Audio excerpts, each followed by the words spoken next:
মেদিনীপুরে মিঠুনের রোড শোতে বিশৃঙ্খলা, ইট পাটকেল ও জলের বোতল ছোড়ার অভিযোগ শাসক দলের দিকে। শনিবার 25শে মে ষষ্ঠ দফার নির্বাচন রয়েছে মেদিনীপুর লোকসভায়। তার আগে মঙ্গলবার বেলা 12টা নাগাদ মেদিনীপুরে রোড শো করতে আসেন মিঠুন চক্রবর্তী। মেদিনীপুর লোকসভা কেন্দ্রের বিজেপি প্রার্থী অগ্নিমিত্রা পলের সমর্থনে মেদিনীপুর কালেক্টরেট থেকে কেরানীতলা হয়ে কলেজ মাঠে গিয়ে শেষ হয় রোড শো। কেরানীতলা ঢোকার আগে হঠাৎই 10 থেকে 12 জন তৃণমূল সমর্থক মিঠুন চক্রবর্তী রোড শো এর দিকে লক্ষ্য করে জলের বোতল, ইট পাটকেল ছোড়াছুড়ি করে। পরে বিজেপি কর্মীরাও তাড়া করে আসলে কিছুক্ষণ পর পিছু হটতে বাধ্য হয় বিক্ষোভকারীরা। পুলিশের চোখের সামনে ঘটনা ঘটলেও নীরব দর্শকের ভূমিকা পালন করে পুলিশ, অভিযোগ বিজেপির। একে অপরের দিকে জলের বোতল ছোড়া চলতে থাকে দীর্ঘক্ষণ। পরে বিজেপি কর্মীরা তৃণমূল কর্মী সমর্থকদের তাড়া করে এলাকা ছাড়া করে। আবার কেরানীতলা থেকে শুরু হয় রোড শো।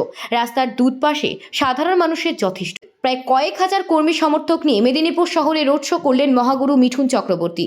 মেদিনীপুর শহরের মানুষ মহাগুরুকে সামনে পেয়ে কার্যত খুশি ও উচ্ছ্বাসে মেতে ওঠেন। মিঠুন চক্রবর্তী অভিনীত গানে নাচ করতে দেখা যায় বিজেপি কর্মী সমর্থকদের।